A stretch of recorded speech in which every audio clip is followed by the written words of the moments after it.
रफ़ी साहब और शंकर जयकिशन के इस गीत के कारण ओपी नैयर साहब की ज़िंदगी में आ गया था भूचाल। जी हाँ, इस गीत ने सही कहूँ तो ओपी नैयर की नींव हिला करके रख दी थी। कौन सा ये गीत था, कैसे शंकर जयकिशन ने ये गीत बनाया, रफ़ी साहब से गवाया, और कैसे ओपी नैयर साहब को इस गीत से बुरा लगा, उनकी ज़िंदगी में एक तरीके का भूचाल आ गया। आज ये सब बताऊंगा दोस्तों मैं आपको इस वीडियो में। बने रहिएगा वीडियो के एंड तक मेरे साथ। चैनल पे नए तो चैनल को सब्सक्राइब कर लीजिएगा, बेल आइकन भी दबाना न भूलिएगा ताकि नोटिफिकेशन आप तक पहुंचती रहे। नमस्कार, मैं महेश कोहली बॉलीवुड संगीत के सफ़र से। दोस्तों, ओपी नैयर साहब, पहले समझना पड़ेगा हुआ क्या था, कैसे शंकर जयकिशन साहब के एक गाने से ओपी नैयर साहब की नींव हिल गई थी। जी हाँ, पहले समझना पड़ेगा इस बात को, क्यों ऐसा किया शंकर जयकिशन साहब ने। दोस्तों, ओपी नैयर साहब जब फिल्मी दुनिया में आए थे तो वो स्लो गीत बनाया करते थे। उनके गीत शुरुआत में चलते नहीं थे, फिर सब ने राय दी, देखो ये इंडियन फिल्म इंडस्ट्री है, यहाँ पर आपको फास्ट रिदम के गीत बनाने पड़ेंगे, उस तरीके के गीत बनाओ तब जाकर के ये गीत पॉपुलर होंगे, हिट होंगे। और यही फॉर्मूला फिर ओपी नैयर साहब ने अपनाया। जैसे डायरेक्टर प्रोड्यूसर ने ओपी नैयर साहब को मौका दिया। ओपी नैयर साहब के लिए मिड 50 से ही इंडियन फिल्म इंडस्ट्री के जो हिट गाने देने के दरवाजे थे वो खुल गए थे। ओपी नैयर साहब ने इतना कामयाब म्यूजिक बनाया। जब वन की बात, एक फिल्म आती है आर पार का गाना बाबूजी धीरे चलना, बड़ा गजब का ये गाना था। बाबूजी धीरे चलना सुपर डुपर हिट रहा था। उसके बाद फिर और फिल्म आई सीआईडी के गीत, ऐ दिल है मुश्किल जीना यहाँ, और भी गीत ऐ दिल है मुश्किल सीआईडी के सारे सुपर डुपर हिट रहे। और फिर 1956 में, आई थिंक 1956 में मिस्टर एंड मिसिस 55 ये भी मूवी आई थी, इसके गीत भी सुपर डुपर हिट। तो यहीं से ओपी नैयर साहब बन गए थे हिट गीत देने वाले म्यूजिक डायरेक्टर। उनको सब डायरेक्टर प्रोड्यूसर समझने लगे कि ओपी नैयर साहब को गीतों को हिट कराने वाला फॉर्मूला आ गया, अच्छे से याद हो गया कैसे गीतों को हिट कराना है। तो हिट देने की गारंटी बन चुके थे 50 के दशक में ही ओपी नैयर साहब। 1957 का किस्सा है दोस्तों। 1957 में नया दौर आई थी, मगर नया दौर बतौर संगीतकार पहले ऑफर हुई थी शंकर जयकिशन को। मगर शंकर जयकिशन साहब की प्रॉब्लम थी उनके गीतकार, यानी शैलेंद्र और हसरत जयपुरी, ये दो उनके गीतकार थे। मगर बी आर चोपड़ा चाहते थे कि शंकर जयकिशन साहिर लुधियानवी के लिखे गीतों पर धुन बनाए, यानी साहिर लुधियानवी के साथ इस फिल्म में काम करे। तो शंकर जयकिशन साहब ने मना कर दिया। उनके अपने गीतकार हैं, वो अपने गीतकारों के साथ ही फिल्में क्या करते हैं, उस वक्त पे ऐसा कहा शंकर जयकिशन ने। बाद में फिर इसी नया दौर के अंदर ओपी नैयर साहब की एंट्री होती है और ओपी नैयर साहब ने साहिर लुधियानवी साहब के साथ इतना अच्छा काम किया। नया दौर के सारे गीत सुपर डुपर हिट, एक से एक बढ़ के नायाब गाने ओपी नैयर साहब ने नया दौर के लिए दिए। यहाँ से ओपी नैयर साहब बहुत बड़े म्यूजिक डायरेक्टर बन चुके थे। अब जाहिर सी बात है दोस्तों, शंकर जयकिशन का ये दौर था। शंकर जयकिशन बहुत बड़े म्यूजिक डायरेक्टर पहले से थे।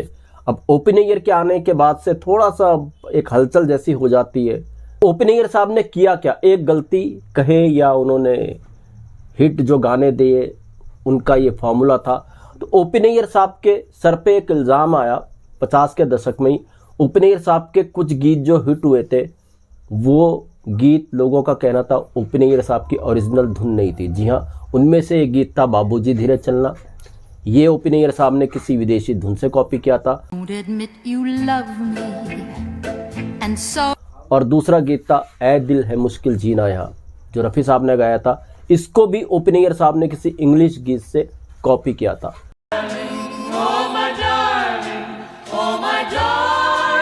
तो ओपी नैयर साहब यहाँ से ये भी पहचान में आने लगे कि कॉपी भी करते हैं।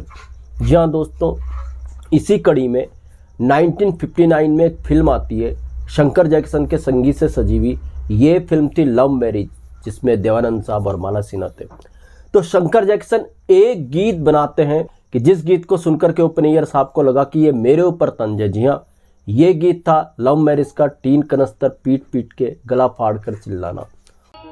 तीन कनस्तर पीट पीट कर। और इसका एक अंतरा आता है, उधर से लेकर इधर जमा कर, उधर से लेकर इधर, कुछ ऐसा अंतरा आता है। तो ये वही था, भैया आप कोई और गीत सुनते हो और अपने गीतों में फिर उस धुन को फिट कर लेते हो, यानी इधर का उधर, उधर का इधर आप कर रहे हो। ऐसे गीत नहीं बनते हैं। कुछ ऐसा इस गीत के अंदर कहा गया। रफ़ी साहब ने बहुत खूबसूरती से इस गीत को गाया, मगर शंकर जयकिशन ने एक तंज लिया ओपन ईयर साहब के ऊपर और इस गीत को लिखा था शैलेंद्र साहब ने। तो यहाँ से ओपन ईयर साहब को थोड़ा सा अजीब लगा कि यार कैसा गीत शंकर जयकिशन ने बनाया है। ओपन ईयर साहब को अजीब लगा, उनको लगा, और लोगों ने भी बातें बनाना शुरू कर दी। ओपन ईयर साहब को इतना लगा भी ना हो, मगर ऐसी बातें उठना शुरू हुई कि शंकर जयकिशन ने ये गीत जानबूझकर बनाया ओपन ईयर साहब को चिढ़ाने के लिए, उन पर तंज कसने के लिए। ये गीत सुपर डुपर हिट रहा। हालांकि ओपन ईयर साहब और शंकर जयकिशन की जो ट्यूनिंग थी, आपस में जो बॉन्डिंग थी, वो भी अच्छी थी कहा जाता है। मगर ये भी कहा जाता है वो सब जो बॉन्डिंग थी इन दोनों के बीच में, वो बाहर थी, मतलब लोगों को दिखाने के लिए थी। अंदर कहीं ना कहीं दोनों के बीच में एक कंपटीशन भी था, ओपन ईयर साहब और शंकर जयकिशन साहब के बीच में, और ये हेल्दी कंपटीशन हुआ करते थे उस वक्त पे। लेकिन ओपन ईयर साहब ने बहुत अच्छा काम किया, इसमें भी दोहराए नहीं है। शंकर जयकिशन ये भी लेजेंड थे, ओपन ईयर भी लेजेंड थे।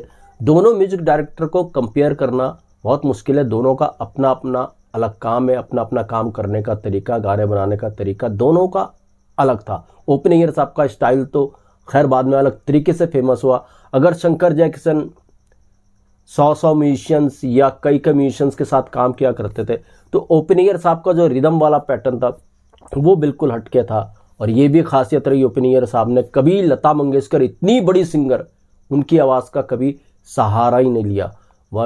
मगर देखिए दोस्तों, रफ़ी साहब दोनों जगह फिट थे। रफ़ी साहब शंकर जयकिशन के लिए भी गाते थे, रफ़ी साहब ओपन ईयर के लिए भी गाते थे। तो दोस्तों ये था एक गीत का किस्सा, जो गीत था टीन कनस्तर पीट पीट के गला फाड़ कर चिल्लाना, लव मैरिज फिल्म का गीत था जो 1959 में आई थी। और कहते हैं इस गीत में तंज था ओपन ईयर साहब के लिए। तो दोस्तों ऐसे भी किस्से में आपके लिए लेकर के आता रहूंगा। महेश कोहली को दीजिएगा इजाजत। Good bye, good luck and take care.